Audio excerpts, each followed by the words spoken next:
When I saw the bank notification on my phone, I felt the floor disappear beneath my feet.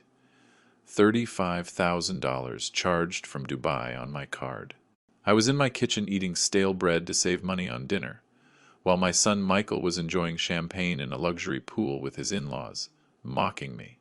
Before we continue, subscribe and hit the notification bell, because we publish new stories every day. Leave your like, and tell us in the comments what city and country you're watching from. My name is David Miller. I'm 65 years old, and I've been a widower for 7 years.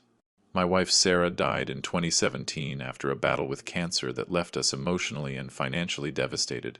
Since then, I've lived on my retirement pension, $1,120 a month, which I manage with extreme care. Every penny counts when you live alone with no help from anyone. It was a Tuesday, March 15th, 2024, around 4 inches the afternoon. I was sitting in my small kitchen with a cup of watery coffee and a piece of day-old bread spread with cheap margarine. This had been my routine for months. Cut expenses to the absolute minimum, buy only the essentials at the cheapest grocery store, walk instead of taking the bus. I didn't complain. I had learned to live with less, to find dignity and simplicity. My cell phone buzzed with that specific vibration that announces an important message. It was a notification from my bank. Unusual transaction alert. Contact us immediately. My heart skipped a beat. In all my years, I had never received anything like that. With trembling hands, I dialed the number on the screen. The voice on the other end was professional, but urgent. Mr. Miller, this is Caroline Moore from the Chase Bank Security Department. We need to verify a series of charges made to your credit card in the last 24 hours. Are you currently in Dubai? United Arab Emirates? Dubai. The name echoed in my head like a distant sound. No, I'm in my house in Chicago. What charges? What are you talking about? There was a brief pause before Caroline continued in a more serious voice. Mr. Miller, multiple transactions have been made since yesterday afternoon. The total amount comes to $35,240. The charges include 4 first-class plane tickets with Emirates Airlines, a reservation at the Burj Al Arab Hotel for 8 nights, and various additional services at luxury restaurants and spas. I felt the room spinning around me. $35,000. That amount represented almost 3 full years of my pension. All my savings, carefully guarded for medical emergencies, had been my only safety net since Sarah's death. That's impossible. I haven't authorized any of that. My card is right here with me. I checked my wallet with clumsy fingers. The credit card was there, in its usual spot. But then I remembered something that froze my blood. 3 months ago, my son Michael had come to visit. It was one of those strange visits that had become rarer and rarer since his marriage to Nicole Sanders Price, 4 years ago. That day in December, Michael had been unusually kind and concerned. Dad, at your age, you should have someone you trust with access to your bank information just in case something happens to you. Just let me write down your card numbers, in case there's a medical emergency and I need to help you quickly. His argument had sounded so reasonable, so full of genuine care, like an idiot. I gave him the 16 digits of my credit card, the expiration date, and even the security code. It's just a precaution, Dad. I'll never use it unless it's absolutely necessary. I promise. His words now echoed in my memory with a completely different tone, stained with the bitterest betrayal. Mr. Miller, are you still there? Caroline's voice brought me back to the present. We need to proceed immediately. Do you recognize these transactions? Or should we consider them fraudulent? My mind was racing, connecting the pieces of a gruesome puzzle. Michael had my card details. Michael, who in recent years had grown more and more distant, visiting me only on Christmas and my birthday, and always in a hurry. Michael, who now spent every weekend with his in-laws, Mark Sanders and Linda Price, posting photos on social media of dinners at restaurants where I couldn't even afford the appetizers. Give me a moment, please, I asked Caroline, as I opened the WhatsApp application with shaking hands. I looked for the last conversation with my son. The last message was from Sunday, 2 days ago. Dad, I'll be out of town for a few days for work. I'll call you when I get back. Nothing unusual. Nothing to suggest he was about to steal the equivalent of 3 years of my life. But then I saw his WhatsApp status, updated just 2 hours ago. When I opened it, the world stopped completely. It was a photograph taken from a spectacular infinity pool, with the Dubai skyline shining in the background under the desert sun. In the center of the image was Michael, tanned and smiling, with a glass of champagne in his hand. Beside him, Mark and Linda Sanders posed with expressions of absolute satisfaction, also with sparkling glasses. All three wore luxurious bathrobes with the Burj Al Arab Hotel logo embroidered on them. But what completely destroyed me was the text over the photo. They deserve a vacation. You don't. Those 5 words contained more cruelty than any direct insult. My own son, the person I had carried in my arms as a baby, the one whose college education I had paid for by working double shifts at the factory, the one who had cried on my shoulder when his mother died. That same son had stolen from me, and then mocked me for it. Mr. Miller, Caroline's voice interrupted my shock. I need your answer. Are these authorized transactions? I looked at the photo again, Michael raising his glass to the camera, his in-laws laughing, the obscene luxury of that hotel that cost thousands of dollars a night, and me, sitting in my kitchen with stale bread and cheap margarine, trying to stretch every dollar of my miserable pension. Something inside me broke in that moment. It wasn't immediate rage. It was something colder, more final. It was the death of any illusion I had held on to about my relationship with my son. No, my voice sounded strangely calm. Those transactions are not authorized. They are fraudulent, and I know exactly who made them. Caroline kept me on the line while she processed the fraud report. Every second felt like an eternity. As I listened to the typing on her computer, my brain began to trace the path that had brought me to this moment of absolute betrayal. Michael was born in 1986, when Sarah and I were barely 25. It was a difficult pregnancy, with complications that required complete bed rest for 6 months. I worked 12 hours a day at the Hernandez and Sons textile factory to cover the additional medical expenses. I remember perfectly how I came home exhausted every night, but I always found the energy to massage Sarah's swollen feet and talk to her belly about the dreams we had for our son. When Michael finally arrived on August 27th, weighing just 5.5 pounds, he spent 3 weeks in an incubator. The hospital bills piled up, but I never hesitated to pay every cent. He was my son. I would make any sacrifice necessary. During his childhood, Michael was a bright and loving boy. He got excellent grades without apparent effort. Teachers always commented on his natural intelligence and his ability to solve complex problems. Sarah and I were proud. We dreamed he would go to college, something neither of us had been able to do. But college was expensive. Incredibly expensive. When Michael was accepted into the University of Chicago to study business administration in 2004, the annual cost was $6,000 for tuition, books, and transportation. My salary at the factory was barely enough to keep the household running, so I did what any father would do. I got a second job for 4 years. I worked at the factory from 6 inches the morning until 2 inches the afternoon, and then as a night security guard at a shopping mall from 8 at night until midnight. I slept in fragments. I ate poorly. I aged 10 years and 4. But Michael graduated with honors in 2008. The day of his graduation, when I saw him in his cap and gown, I felt that every lost hour of sleep had been worth it. Sarah prepared a special dinner that night with her secret savings. Roast chicken, potatoes, her famous custard. Michael hugged us both, crying with happiness, promising that he would repay us for every sacrifice, that he would take care of us when we were older. You are the best parents in the world. I will never forget what you've done for me. Promises are easy when you're young, and the future shines with infinite possibilities. Michael got a job at a business consulting firm 3 months after graduating.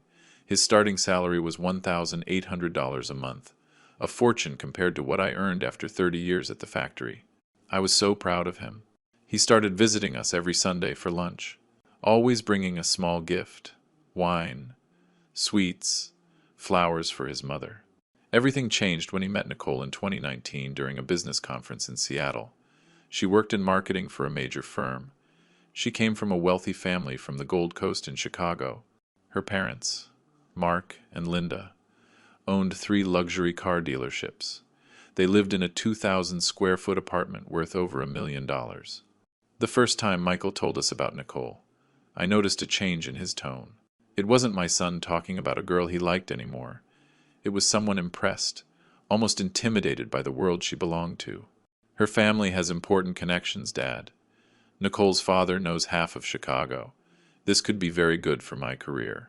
When we finally met the Sanders family at a formal dinner at their house a month later, I understood that we had lost our son. The house was a museum of wealth, original paintings on the walls, furniture that cost more than our entire apartment, a wine cellar that Mark bragged was worth over $50,000. During that dinner, Linda asked me what I did for a living.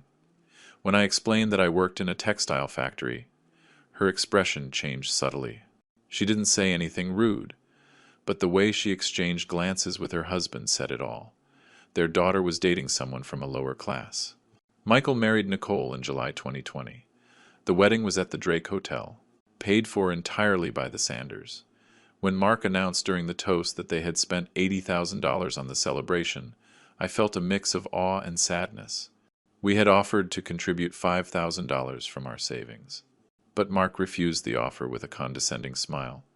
Don't worry about it. This is the least we can do for our princess. After the marriage, Michael's visits became sporadic.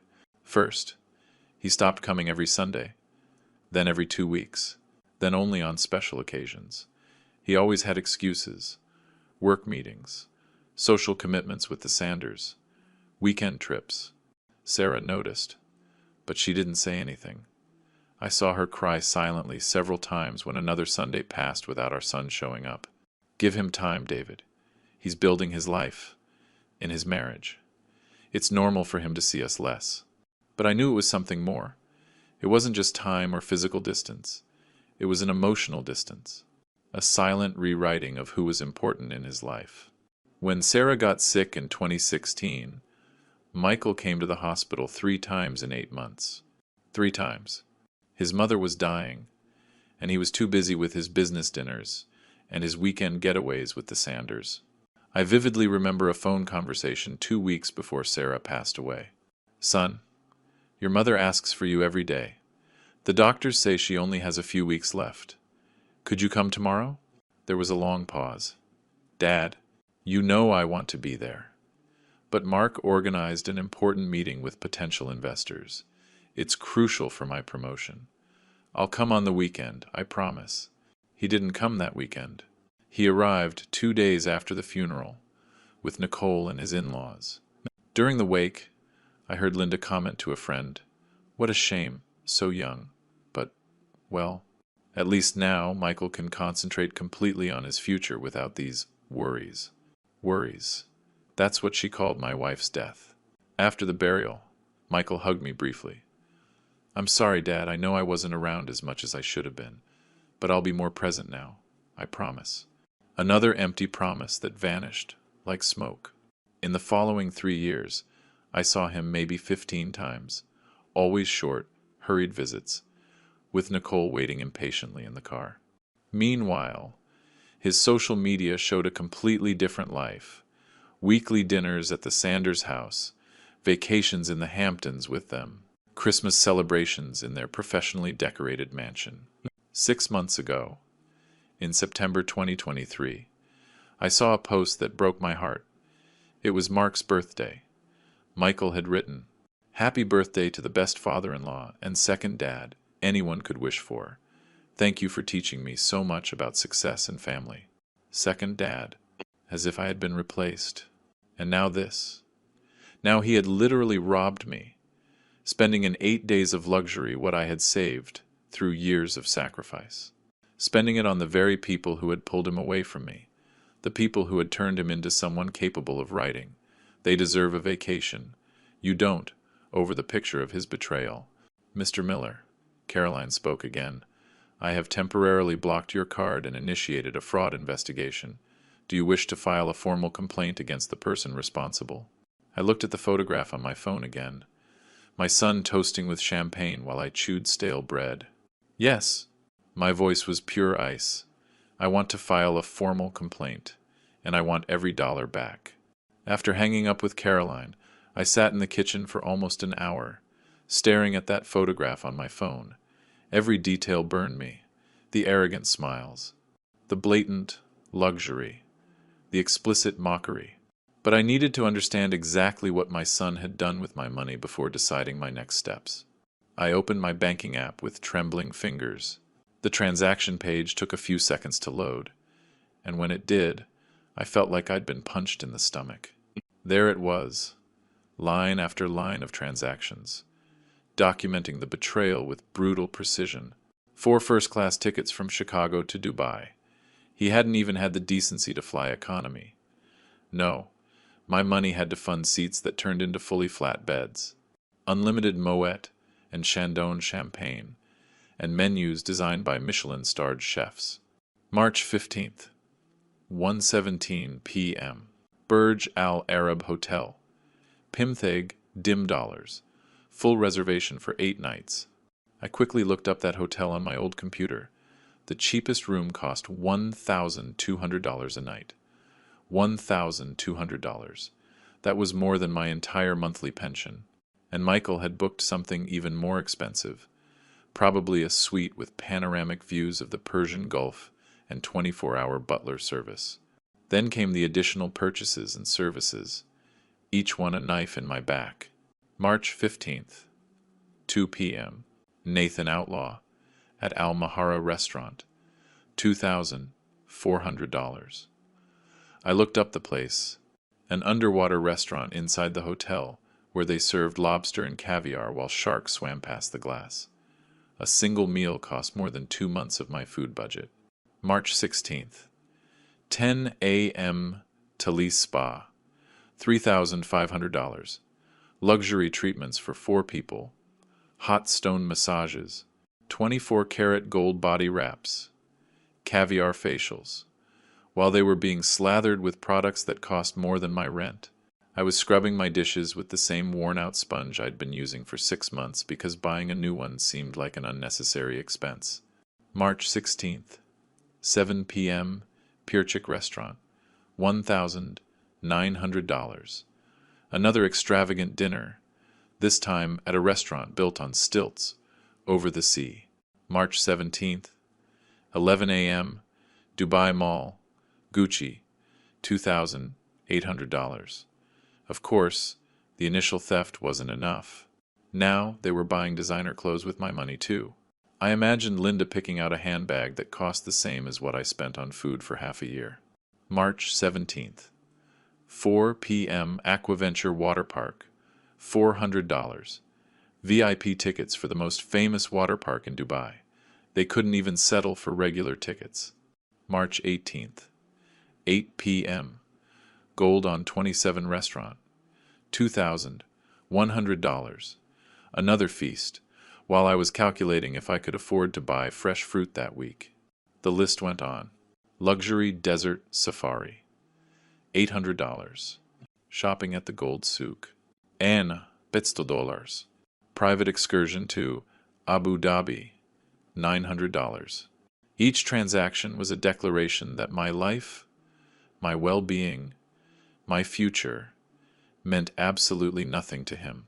The exact total was $35,240, a figure so specific that I burned it into my memory, like a tattoo on my brain. That amount represented much more than money. It was the result of 3 years of extreme deprivation after Sarah's death, 3 years of always buying the cheapest brands at the supermarket, 3 years of not turning on the heat until the cold ached in my bones, 3 years of not buying new clothes, darning torn socks, and wearing the same coat I'd had since 2010. 3 years of turning down invitations from old factory colleagues for a beer because every dollar counted. And what was all that sacrifice for? So my son could finance a luxury vacation to impress his in-laws. so Mark and Linda could brag to their rich friends about the attentive son-in-law who took them to seven-star hotels. I looked at the photograph again. This time I forced myself to analyze it in more detail, looking for any element I could use later. Michael was wearing new Ray-Ban sunglasses, probably bought with my money. His swim trunks had a visible Versace logo. The hotel bathrobes were immaculate white, with the distinctive gold logo of the Burj Al Arab embroidered on the chest. Mark held his champagne glass with that expression of superiority he had perfected over the years. Linda smiled widely, her professionally whitened teeth gleaming in the desert sun. Both had perfect tans, undoubtedly the kind you get in high-end tanning beds before the trip, so you don't arrive pale in Dubai. But it was Nicole who finally captured my attention. She was slightly out of the main frame, but visible, and on her face I saw something the others didn't show. Discomfort. Her eyes were looking away. Her smile seemed forced. It was a subtle expression, but after decades of observing people at my job, I had learned to read body language. Did she know this trip was being financed with stolen money? Had Michael lied to her, saying I had given permission? Or did she simply not care where the money came from, as long as she could enjoy the luxury? My phone vibrated with a message. It was Michael. My pulse quickened as I opened the conversation. "Dad, I tried calling you, but you're not answering.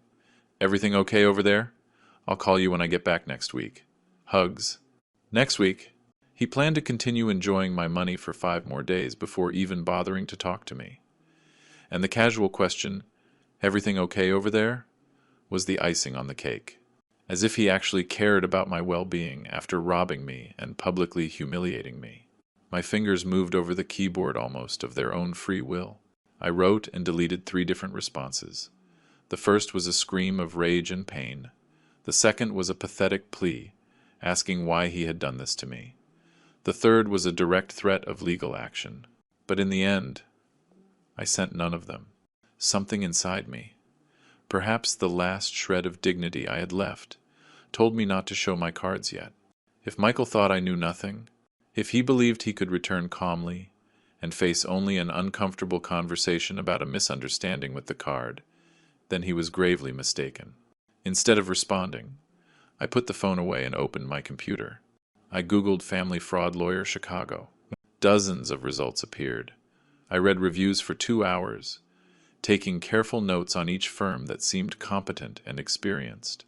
While researching, I discovered something that filled me with a cold satisfaction. In Illinois, the unauthorized use of a credit card, even by a family member, constitutes the crime of fraud or misappropriation. The penalties could range from hefty fines to prison, depending on the amount stolen. $35,000 definitely qualified as a significant sum. I also learned that I had the right to file a criminal complaint regardless of him being my son. The prosecutor's office could proceed even if I later wanted to drop the charges. This information gave me a sense of power I hadn't felt since I saw that first bank notification. I found the name of a lawyer who seemed perfect. Robert Evans Moore, specialized in criminal and civil law with over 20 years of experience. His website showed successful cases of family fraud, asset recovery, and out-of-court settlements. Reviews from previous clients were excellent, describing him as meticulous, strategic, and compassionate with victims. I called his office immediately. A friendly receptionist informed me that Robert could see me the next day, Wednesday, March 19th, at 10 inches the morning. I accepted without hesitation. I barely slept that night. Every time I closed my eyes, I saw that photograph. Every time I started to drift off, I heard the words, "They deserve a vacation." You don't. But something had fundamentally changed in me. It wasn't just pain or betrayal I felt anymore. It was determination. My son had made a terrible mistake in underestimating me. He had assumed that his father, old and poor, would simply accept this humiliation, too weak or too scared to act. He was about to find out just how wrong he was. On Wednesday, March 19th, I woke up at 6 inches the morning, although I had really been awake since 4. Anxiety had kept me in a restless half-sleep all night.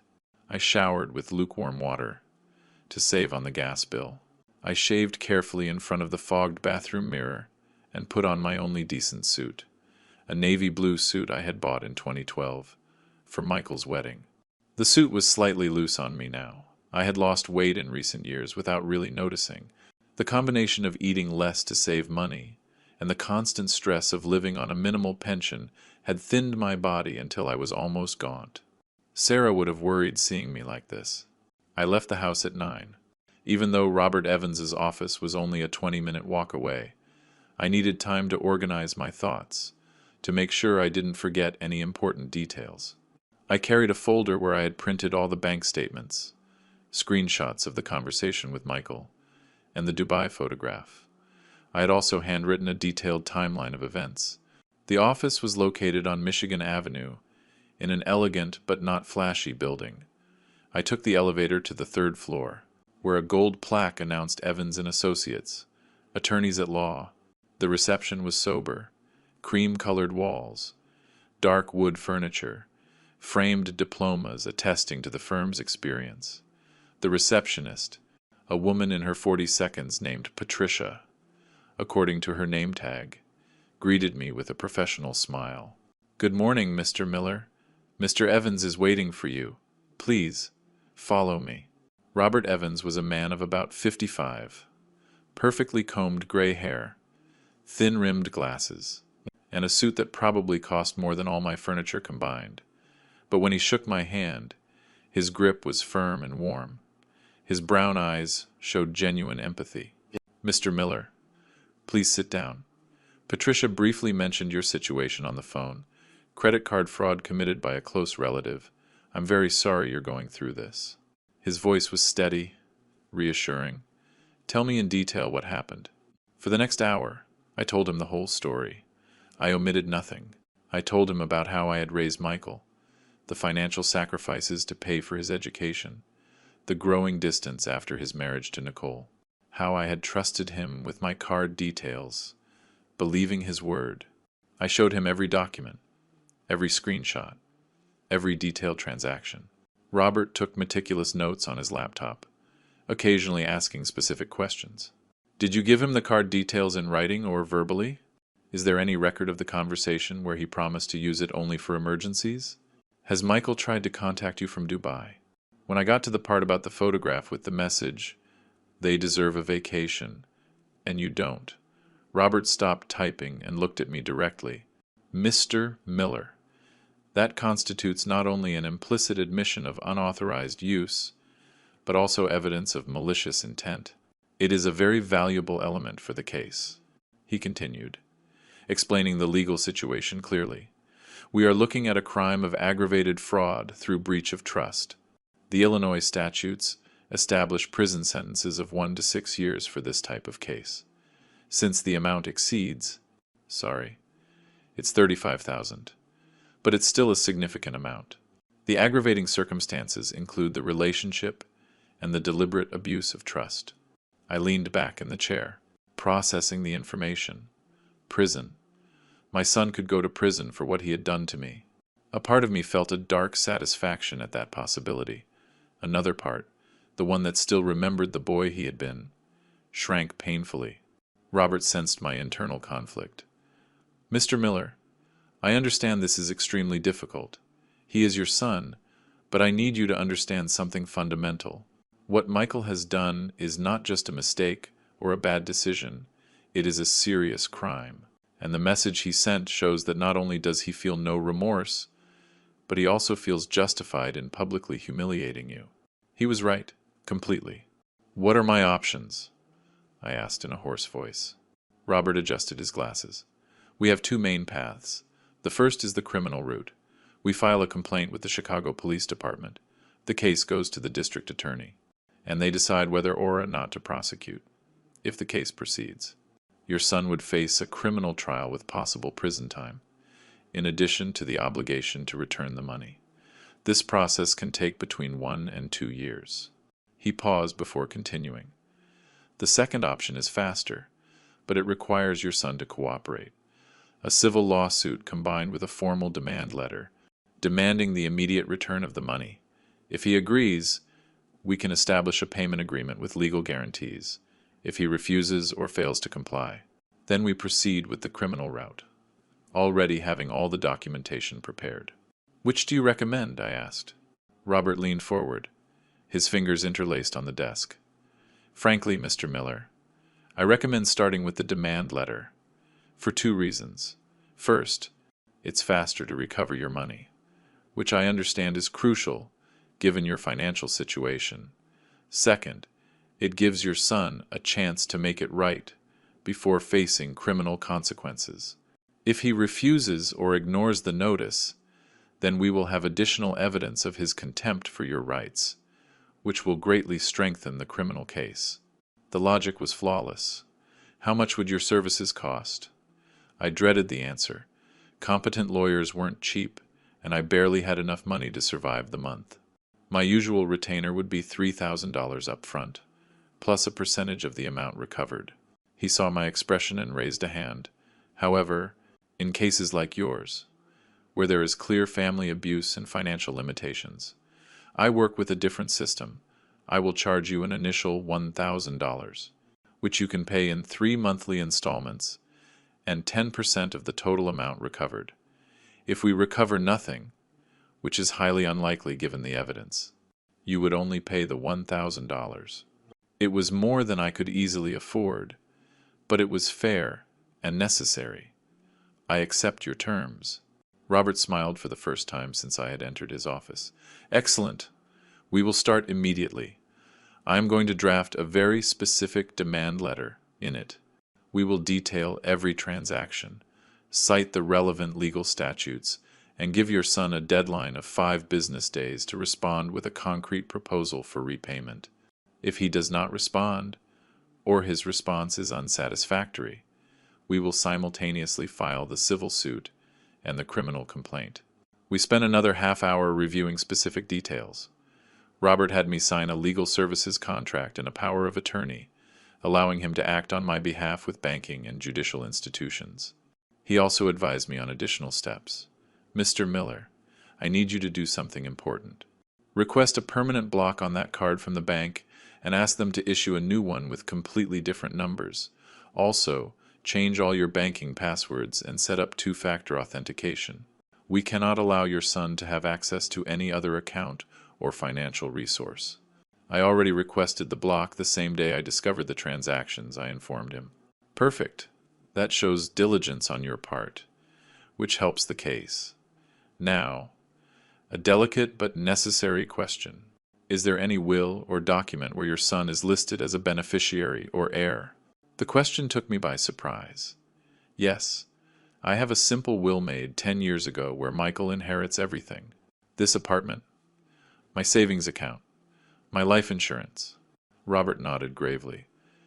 "I strongly recommend that you modify that will. I'm not saying disinherit him completely if you don't wish to, but at least establish conditions or name alternative beneficiaries. In cases like this, I have seen situations where the son continues to abuse financially, because he knows he will eventually inherit everything anyway." His words hit me hard. I had never considered that perspective. Had Michael calculated that he could steal from me and humiliate me because, in the end, it would all be his anyway when I died? "I'll make the necessary changes," I promised in a firm voice. I left Robert's office at 11:30 inches the morning, feeling strangely energized. For the first time since I had received that call from the bank, I didn't feel like a helpless victim. I had a plan. I had a professional ally. I had irrefutable evidence. I walked to the nearest bank and did exactly what Robert had suggested. I requested a new card with completely different numbers. I set up all the additional security measures available. I changed my passwords using combinations Michael could never guess. That night, sitting in my kitchen with a bowl of cheap but comforting lentils, I mentally reviewed everything I had accomplished in a single day. The demand letter would reach Michael in the next few days, and then the battle would truly begin. My phone vibrated. Another message from Michael. "Dad, is everything still okay? You haven't answered me. We're flying back on Sunday. We'll talk then." This time, I did respond, but only 2 words.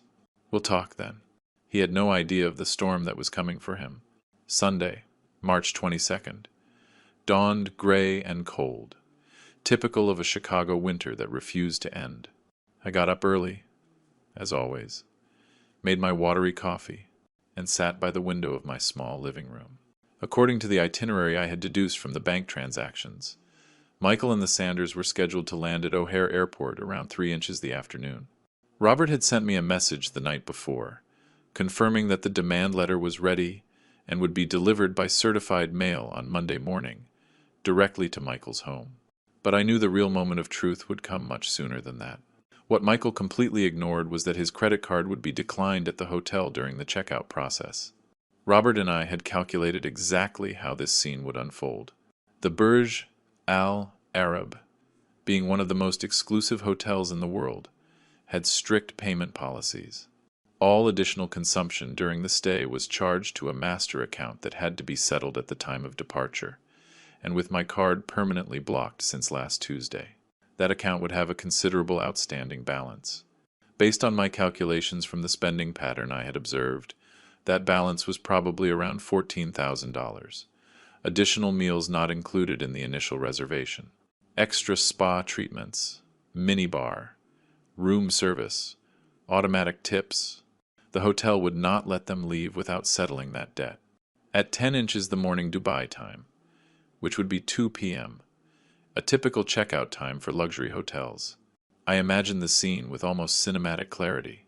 Michael, at the reception, surrounded by Louis Vuitton suitcases, bought with my money, presenting the card with absolute confidence.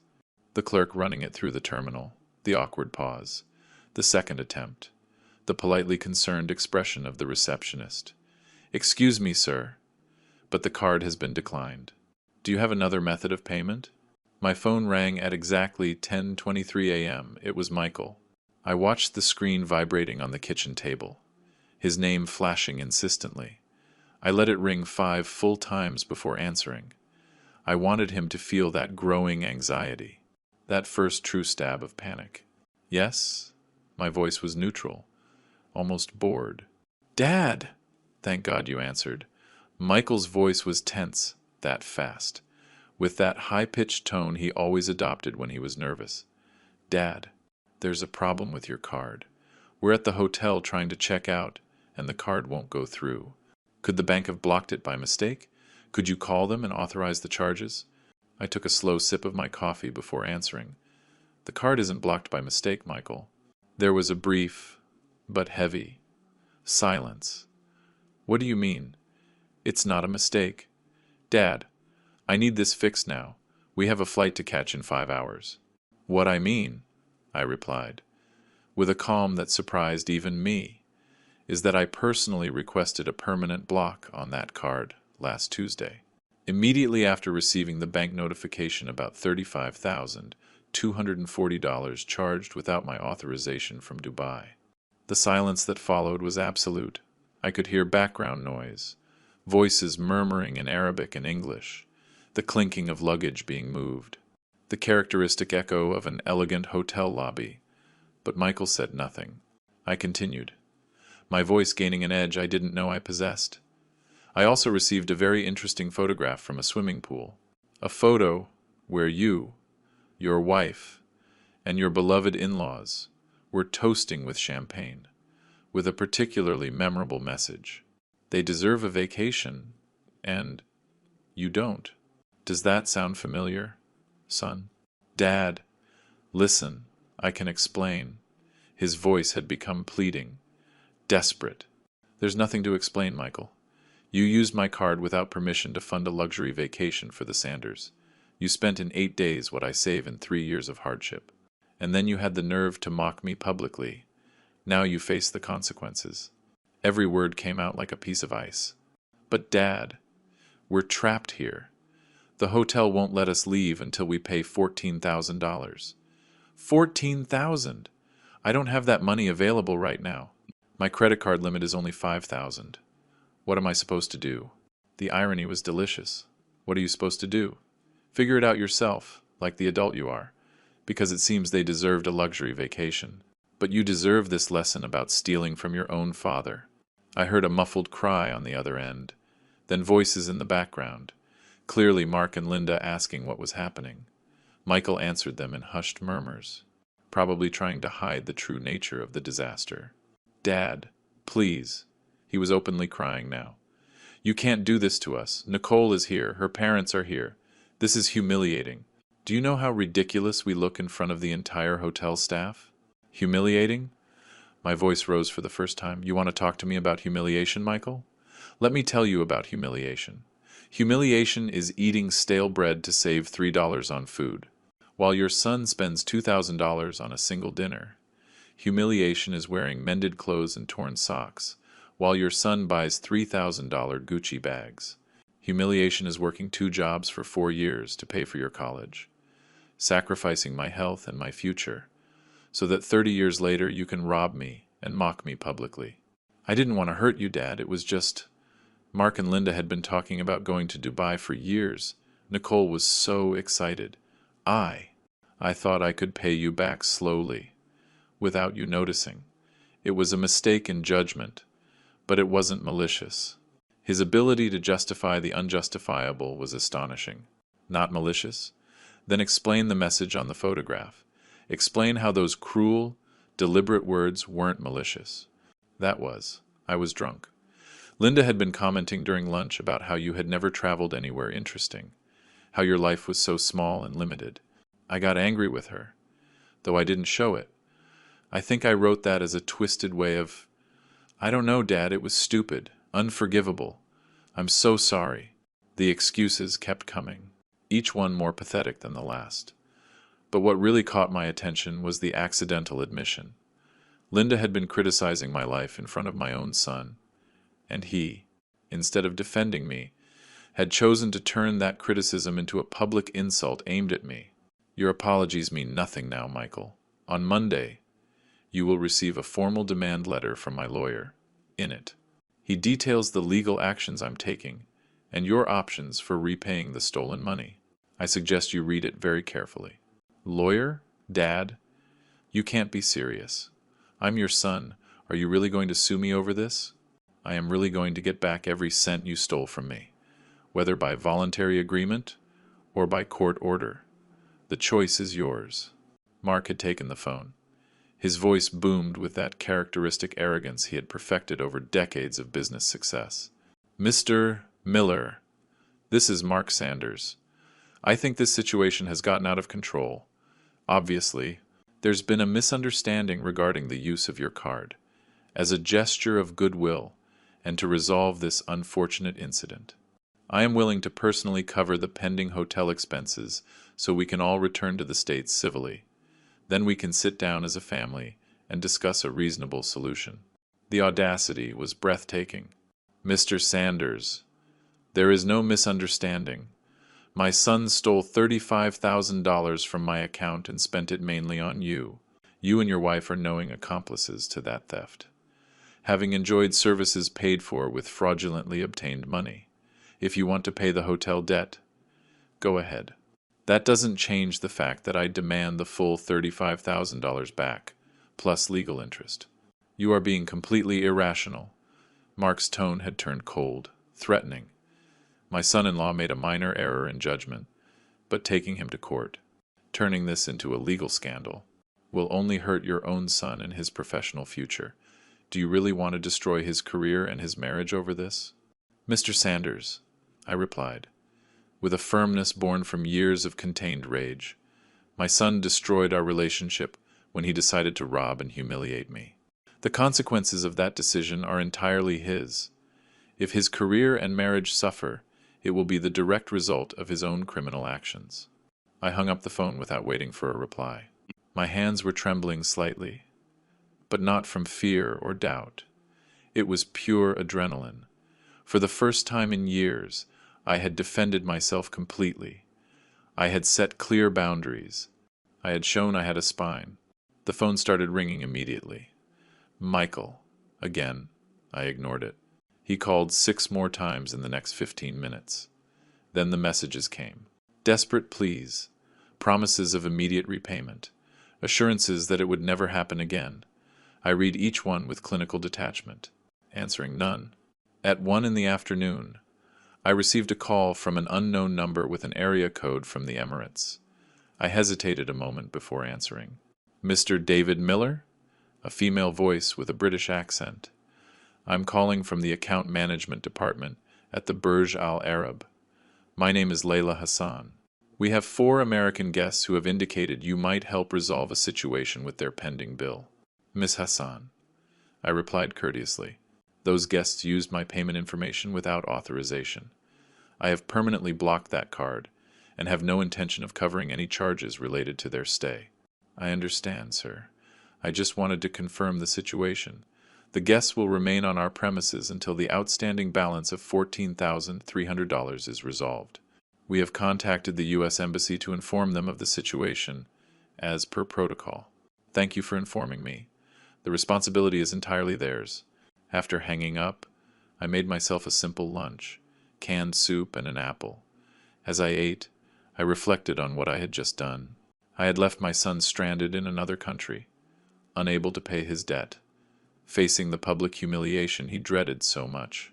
A small, persistent part of me wondered if I had gone too far. But then, I remembered the photograph. I remembered the cruel message. I remembered all the years of distance and barely disguised contempt. I remembered how he had constantly prioritized the Sanders over his own father. No, I hadn't gone too far. I was just getting started. For the next 48 hours, my phone became an instrument of torture for Michael. The calls came with obsessive regularity. Every half hour on Sunday afternoon, every hour during the night, again every 30 minutes starting Monday morning. I systematically ignored everyone. The messages were an emotional roller coaster. They started with pleading. Dad, please, we need to talk. This is a nightmare. We're sleeping in the hotel lobby. They won't let us leave or access the rooms. Then, they became desperate. They've called the Dubai police. They can arrest us for fraudulent debt. Do you want your son to go to jail in a foreign country? Then they swung to anger. This is abuse of power. You're a bitter old man who can't stand to see his son happy. And finally, they returned to begging. I will pay you back every last cent. I swear on Mom's memory, just help us get out of here. Reading that last message, where he dared to invoke Sarah's name, almost made me respond. But Robert had firmly advised me to maintain absolute silence until after the formal demand letter was delivered. Any premature communication can be interpreted as a willingness to negotiate informally, which weakens our legal position, he had explained. On Monday, March 23rd, at 9 inches the morning, Robert called me, confirming that the courier had attempted to deliver the notice to Michael's home. Naturally, no one answered, because they were all trapped in Dubai. The courier left an attempted delivery notice and would return the next day. Perfect, Robert commented with professional satisfaction. This officially documents our attempt at formal communication. When he finally receives it, he won't be able to claim he was blindsided. That afternoon, I received a call from Nicole. It was the first time she had spoken to me directly since everything exploded. Her voice sounded broken, exhausted. Mr. Miller, it's Nicole. I know you have every right to be furious with Michael, but please, I beg you to consider that I had nothing to do with this decision. Michael told me you had given permission to use the card. I never would have agreed to come if I had known the truth. Her tone sounded genuine, and for a moment I felt a pang of compassion. Did you really believe that I, with my miserable pension, would have happily given away $35,000 for a luxury vacation for your parents? There was a long pause. Michael told me he had received a special bonus at work. He said he wanted to use part of that money and borrow the rest from you. That you had agreed because you were happy to see him succeeding. I believed him. I'm an idiot. I know. And the message on the photograph? Was that also Michael's idea? Making it seem like I had authorized public ridicule? I didn't see that message until after Michael posted it. When I confronted him, he said it was an inside joke between you two. Something about your shared sense of humor. Mr. Miller, I'm starting to realize that my husband has lied to me about many things. The rage in her voice when she said my husband was palpable. Maybe Nicole really had been another victim of Michael's manipulations. Or maybe she was a consummate actress trying to save her husband's skin. I no longer knew what to believe about anyone connected to my son. Mrs. Miller. I used her married name deliberately. I appreciate you calling me, but my position has not changed. Your husband committed a serious crime. The consequences will follow their established legal course. My parents got an emergency loan to pay the hotel debt, she said quickly, as if that information could change anything. They're charging us 18% annual interest because it's an express loan with no collateral. We'll be in debt for years. Isn't that enough punishment? The punishment is not my responsibility to determine. The natural consequences of bad decisions are also not my problem to solve. Your husband chose this path. Now he must walk it to the end. I hung up, feeling a strange mix of satisfaction and sadness. Satisfaction, because I was holding my ground. Sadness, because all of this represented the final death of the father-son relationship we once had. On Tuesday the 24th, in the afternoon, Robert informed me that Michael had finally landed in Chicago. The Sanders had gotten the emergency loan, paid the hotel, and taken the first available flight. Now comes the interesting part, Robert commented with an almost cheerful tone. As soon as he gets home, he'll receive our notice, and he'll have to read it without the protective shield of geographic distance. The demand letter Robert had drafted was a masterpiece of legal precision and psychological pressure. It spanned 7 densely detailed pages. It began with a formal heading, formal demand for restitution for misappropriation and fraudulent use of a financial instrument.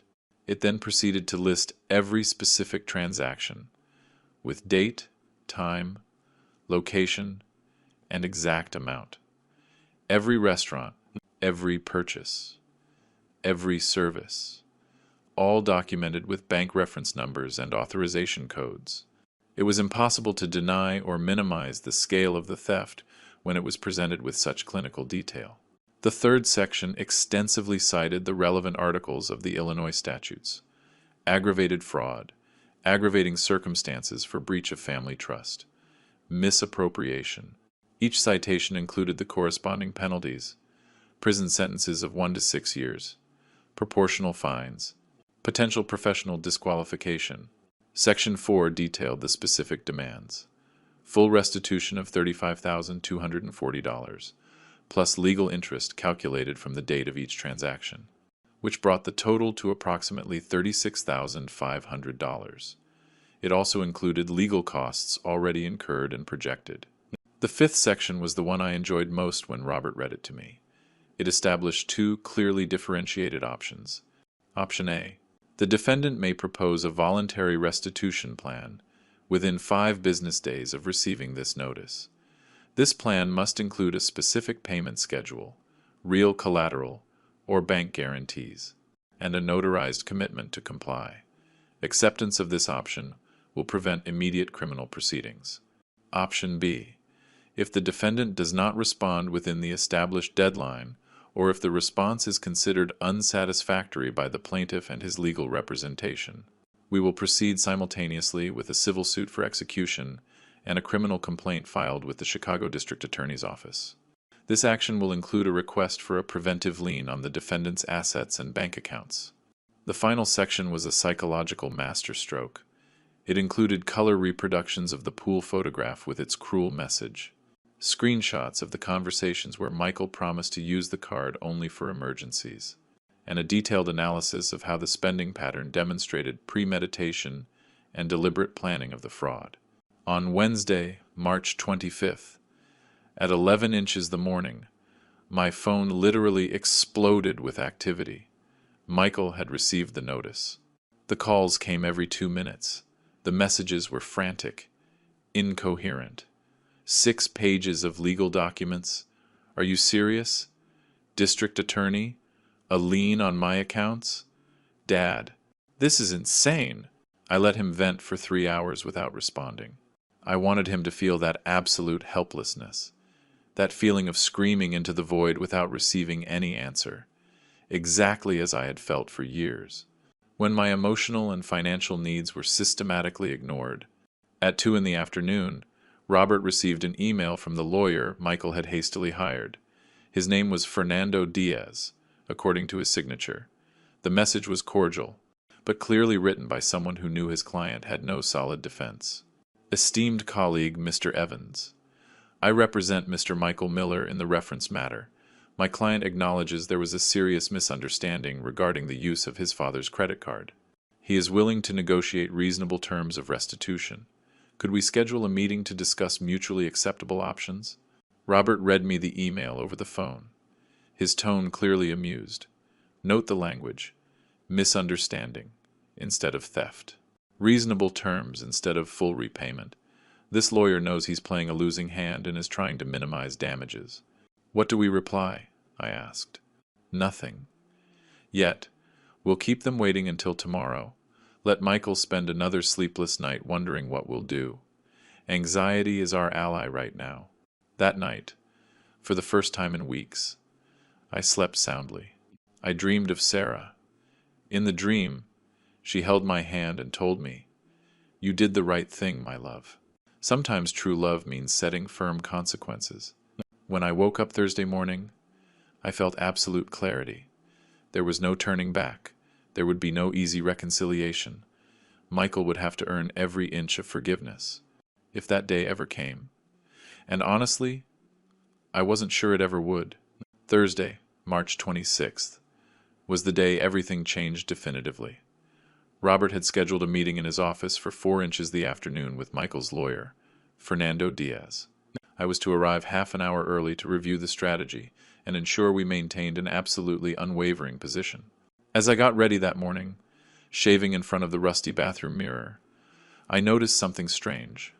My reflection showed a different man than the one I had been just 2 weeks ago. I had lost that defeated expression, that slump in my shoulders that betrayed years of silent resignation.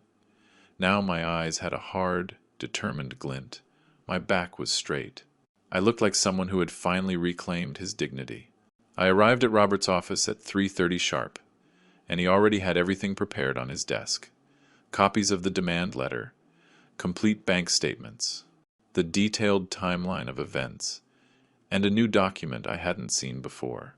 "David, before they arrive, I need to show you something," Robert said, pushing the document toward me. "I've been investigating Michael's financial situation through available legal channels. This is public information from business registries and corporate filings." The document revealed that Michael earned a gross annual salary of $45,000 at his consulting firm, after taxes and deductions, approximately $2,800 net per month. He had a mortgage on his condo, valued at $320,000, with monthly payments of $1,200. He also paid $450 a month for a financed Audi A4. According to these numbers, Robert explained, after covering basic expenses and fixed obligations, Michael has a disposable margin of about $600 a month. If we garnish that surplus, it would take almost 5 years to pay back the $36,500 with interest. 5 years. The figure resonated in my head. And what if he gets the money from another source? The Sanders, for example? Robert shook his head. I highly doubt it. A contact of mine in the business sector where the Sanders operate told me Mark and Linda are furious with Michael. The emergency loan they had to get in Dubai was humiliating for them. 18% annual interest on $14,000 means they'll pay about $18,000 total in 3 years. And all because their son-in-law turned out to be an incompetent thief. Those family relationships are completely fractured. I leaned back in the chair, processing this information. Michael had simultaneously destroyed his relationship with me, and with his revered in-laws. The irony was almost poetic. At 3:55, Patricia announced over the intercom that Fernando Diaz and his client had arrived. Robert looked me straight in the eye. "Remember, maintain absolute calm. No matter what Michael says, show no emotion. We are pure ice." They entered the conference room adjacent to the main office. Fernando Diaz was a man in his 52nds, impeccable gray suit, a worn leather briefcase that betrayed years of experience. Behind him came Michael. I wasn't prepared for the visual impact of seeing my son after everything that had happened. Michael looked like he had aged 10 years in 2 weeks. He had deep dark circles, disheveled hair, his clothes wrinkled as if he had slept in them. His eyes were red and swollen. When he saw me, his face crumpled completely, and he began to sob. "Dad, I'm so sorry. I'm so very sorry. I made the worst mistake of my life. Please, forgive me. Please." He lunged toward me, trying to hug me. I instinctively moved away, keeping my distance. "Sit down, Michael." My voice sounded strangely cold, even to my own ears. Fernando cleared his throat uncomfortably. "Mr. Miller, David, first of all, I want to express that my client is deeply remorseful for his actions. He fully acknowledges that he acted inappropriately and is willing to make amends through a reasonable agreement." Robert spoke before I could respond. "Mr. Diaz, we appreciate that your client acknowledges his criminal actions. However, the term inappropriate severely minimizes what occurred. We are talking about aggravated misappropriation through breach of family trust. It wasn't a minor error. It was a premeditated crime, executed over 8 full days." Fernando opened his briefcase and pulled out a prepared document. "I understand your position. That's why we've prepared a concrete restitution proposal." He slid the paper across the table. "My client offers to return the $35,240 in monthly payments of $500 for 70 months. He also commits to issuing a written public apology and to not contact David during the payment period unless he authorizes it." 70 months, almost 6 years, and without including the legal interest or the legal costs already incurred. I looked at Robert, who gave an almost imperceptible shake of his head. "The proposal is insufficient," Robert declared firmly. "It doesn't include the legal interest, which already amounts to approximately $1,260. It doesn't cover the $3,000 in legal fees my client has committed, and 70 months is an excessively long time frame, which places all the risk of default on my client." Michael intervened, his voice cracking. "Dad, it's all I can offer. My salary doesn't stretch any further. The Dubai loan is already drowning me financially. $500 a month is literally all my disposable income, after paying my mortgage, car, food, basic utilities." "Then you should have thought about those consequences before you robbed me," I responded, with a coldness that surprised even me. "I have a counter-proposal," Robert announced, pulling out his own document. "Full restitution of $36,500 plus 3,000 inches legal costs, totaling $39,500.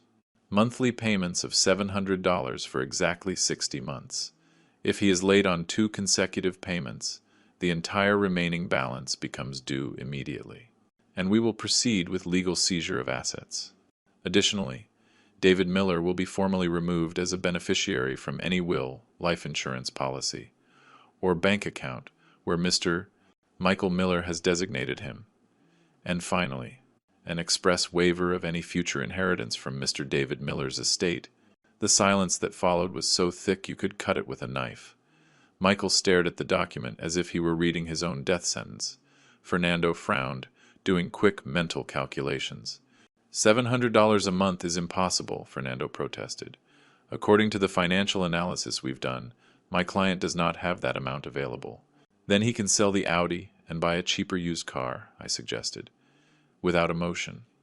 "That would free up $450 a month. Let him cut back on restaurants, entertainment, travel. Let him live like I've lived for 3 years, with the bare minimum. I'm sure he'll find a way. Dad, that means I'll have no financial security for 5 full years, no savings, no margin for emergencies. Nothing." Michael's voice trembled. "Welcome to my world," I replied. "That's how I've lived since your mother died. No margin, no security, counting every cent. The difference is, I wasn't 38 with a stable job. I was 60 with a miserable pension." Fernando tried a different tactic. "David, I understand your pain and anger, but this counter-proposal essentially disinherits your only son completely. Do you really want to end your family relationship so absolutely?" Before I could answer, Robert intervened, his voice sharp.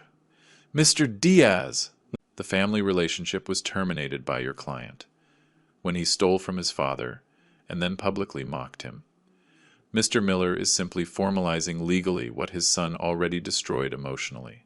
Michael broke down crying again, this time with deep sobs that shook his whole body.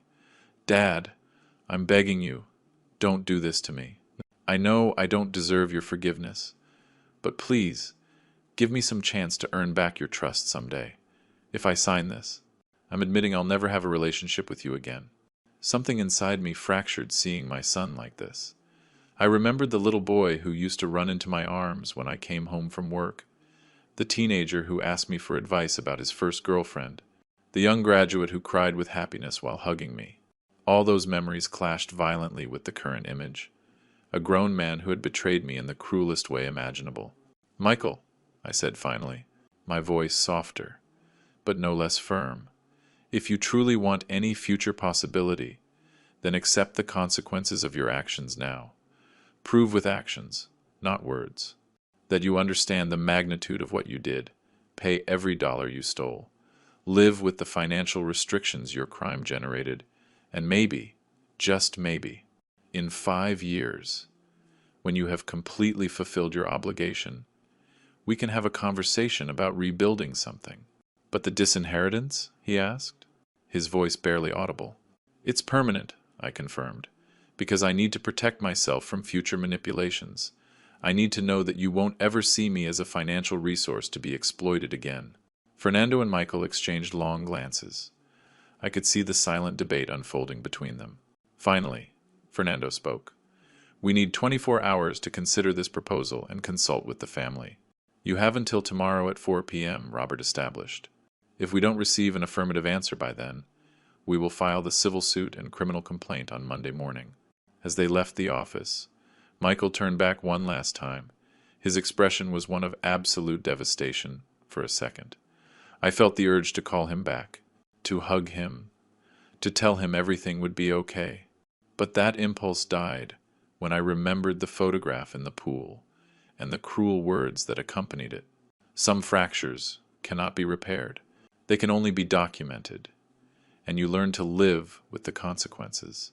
The 24-hour deadline dragged on with agonizing slowness.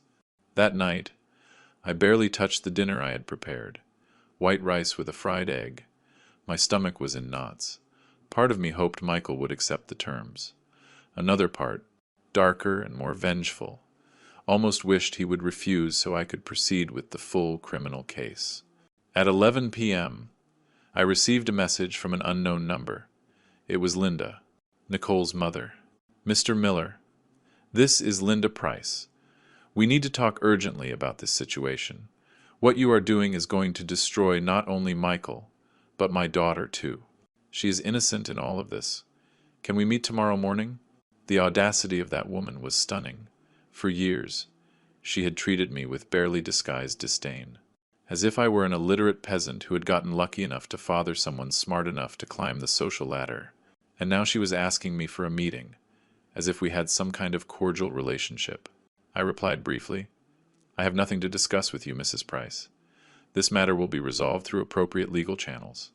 The response came immediately. "Be reasonable. Michael made a terrible mistake, but you are being excessively cruel. You will ruin his professional future, his marriage, his entire life. What kind of father does that?" Those words ignited something in me. I wrote a long response, deleted it 3 times, before finally sending a more controlled version. "Mrs. Price, for 4 years, you systematically pulled my son away from me. You turned him into someone who prioritizes luxury and appearances over the basic values of honesty and family respect. You enjoyed a vacation paid for with money stolen from an old man who eats stale bread to survive. Do not talk to me about being cruel when you were active accomplices in humiliating me. This matter is closed." I blocked the number without waiting for a reply. Friday, March 27th, dawned gray and rainy. I got up at 6, unable to pretend I could sleep any longer. I made coffee and sat by the window, watching the drops hit the glass. My mind kept replaying scenes from Michael's life. His first day of school, his college graduation, his wedding, all those moments I had believed were building blocks of a solid father-son relationship. Now I saw them as mirages, illusions I had maintained because I needed to believe my sacrifice had been worth it. At 10 in the morning, Robert called. "David, I just received an email from Fernando Diaz. Michael accepts all proposed terms. He wants to sign the agreement today." I felt a strange mixture of relief and emptiness. Relief, because I would gradually get my money back. Emptiness, because this confirmed the official death of the relationship with my only son. "When can we proceed?" "I've scheduled the signing for 3 p.m. at a notary's office. I need you to come with your ID and your bank account information, where Michael will deposit the monthly payments. We will also bring certified copies of your current will to the notary to proceed with the formal modifications." The rest of the morning, I spent organizing the necessary documents. I found my original will, stored in a manila envelope in the bottom drawer of my dresser. I opened it and read the words written in 2014. "I bequeath all my material assets, properties, and investments to my only son, Michael Miller, trusting that he will honor his mother's memory and take care of our family legacy with responsibility and love." How naive I had been, how blind. The notary's office was located in the Lincoln Park neighborhood, an old building with worn marble stairs and solid wood doors. I arrived 15 minutes early. Robert was already there, reviewing documents with the notary, an older man named Mr. Arthur C. Riley, who inspired absolute professional seriousness. Michael and Fernando arrived at exactly 3. This time, Michael was also accompanied by Nicole. She looked gaunt, her eyes swollen from crying. When she saw me, she tried a weak smile, but only managed to make her lips tremble. Mr. Riley seated us around a large mahogany table. He began by explaining the procedure. "We are going to formalize 2 separate but related legal documents. First, an economic restitution agreement with judicial guarantees. Second, a testamentary modification with specific exclusion of an heir." He proceeded to read the restitution agreement aloud. Every clause was like a nail being hammered into a coffin. The debtor, Michael Miller, agrees to restore the total sum of $39,500 through 60 consecutive monthly payments of $700 each, deposited before the 5th day of each month, into the bank account of the creditor, David Miller. He continued detailing the penalties for default. In case of a default exceeding 30 days on a payment, a default interest of 25% annually will be applied to the pending balance. In case of default on 2 consecutive payments, the entire remaining balance becomes due immediately, and the creditor may proceed with executive seizure of the debtor's movable and immovable property without need for prior judgment. Michael signed each page with a trembling hand. I watched his face and saw a completely broken man. Nicole cried silently in her chair, wiping her tears with a crumpled tissue. Then came the will modification, Mr. Riley read.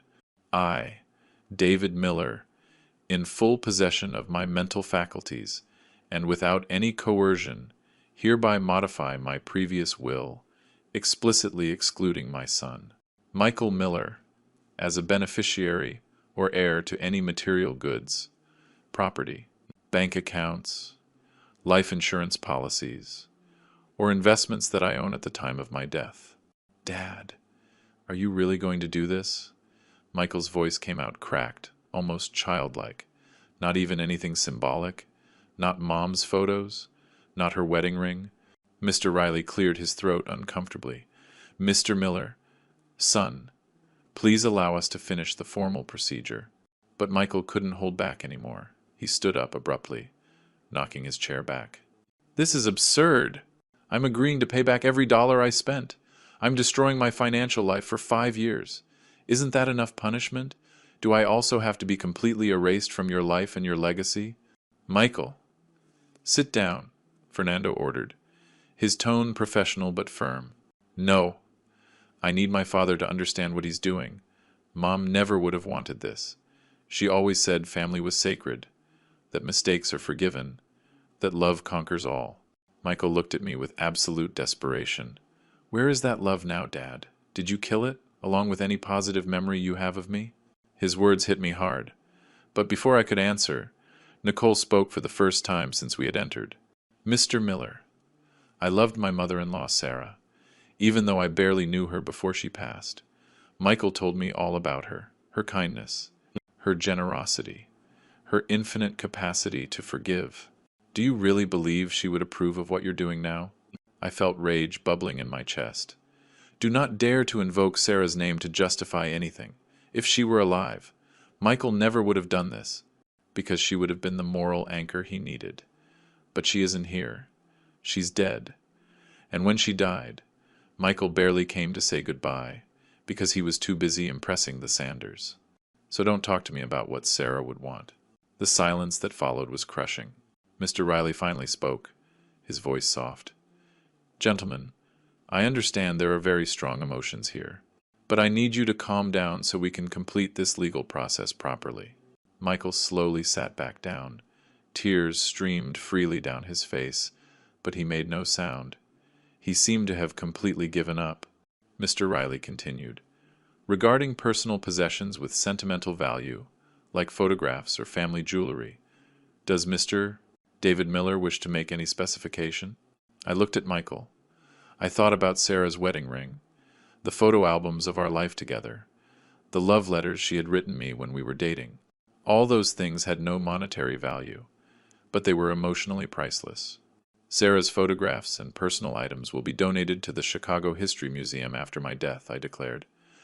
I prefer they be preserved by an institution that values them historically, rather than being handed over to someone who showed so little respect for her memory.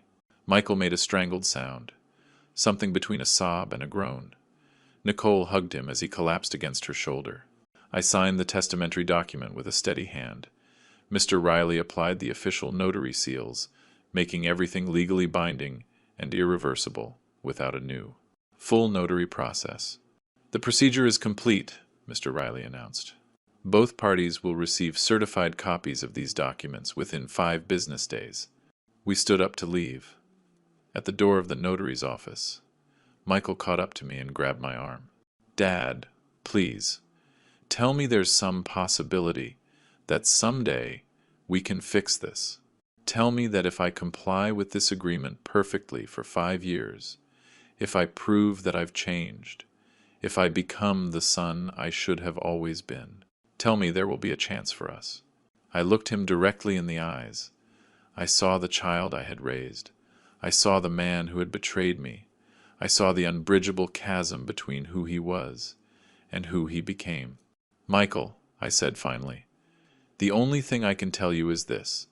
Fulfill your obligation, pay every dollar you owe, live with the consequences of your decisions. And after 5 years, if you still want to try to talk to me, send me a letter. I promised nothing more than to read it. I pulled my arm from his grip and walked out, without looking back. The first payments arrived on time. On April 5th, the first deposit of $700 appeared in my bank account. I checked it 3 times, almost unable to believe it was really happening. $700. It was more money than I had seen in a single deposit in years, excluding my monthly pension. With that first payment, I did something I hadn't done in 3 years. I went to the grocery store and bought real food, fresh meat instead of cheap cold cuts, fruit that wasn't on clearance, freshly baked bread instead of the discounted day-old loaves. When I got home and put the groceries away, I sat in the kitchen, looking at the full refrigerator, and I cried, not from sadness, but from a relief so deep it hurt physically. On May 5th, the second payment arrived. After the third, on June 5th, I began to believe Michael would actually fulfill the entire agreement. Robert called me occasionally to verify that everything was legally in order. He's complying impeccably, he would comment with professional approval. Not a day late. That's unusual in family restitution cases. Most eventually start to default. During those first few months, Michael tried to contact me several times, despite the no-contact clause. Text messages that I deleted without reading. Calls that I automatically rejected. Once, I saw him at the neighborhood supermarket, buying generic brands just like I used to. Our eyes met briefly across the canned goods aisle. He opened his mouth as if to say something, but I just turned around and left the store, leaving my cart halfway. In July, I received a certified letter from a different law firm. For a moment, I feared Michael was trying some legal maneuver to nullify the agreement, but when I opened it, I discovered it was a divorce notice. Nicole Sanders Price had filed for marital separation, alleging irreconcilable breakdown of the marriage and fundamental loss of trust. The letter included a handwritten note from Nicole, addressed to me. Mr. Miller, I thought I should inform you personally. I cannot stay married to someone capable of what Michael did. The last few months have been unbearable. Every payment he makes to you means we live on the edge of poverty.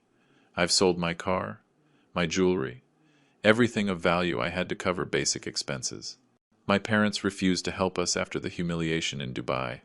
Michael is now working 2 jobs, coming home at midnight, exhausted and defeated. I no longer recognize the man I married. Perhaps you feel satisfaction reading this.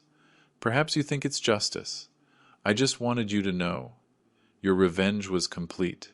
I read that note 5 times. I expected to feel triumph, validation, satisfaction that Michael was experiencing the full consequences of his actions. But what I felt was a cold emptiness. There was no victory in this, only mutual destruction.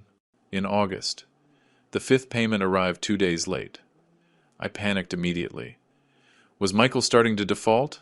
I called Robert, who checked quickly. The delay was due to weekend bank processing. The payment was made on the 5th as agreed, but it appeared in your account on the 7th. No technical default. That incident made me realize something disturbing. My entire life now revolved around those monthly payments. I waited for the 5th of the month with anxiety. I checked my bank account obsessively. I mentally calculated how many months were left, how much money Michael still owed me, how much longer this forced connection between us would last. In September, an old colleague from the factory named Thomas Hill organized a retirees get-together.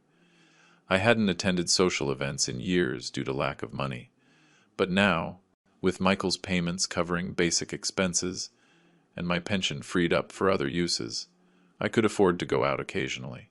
We went to a modest bar near the old industrial neighborhood. 8 old men, sharing a beer.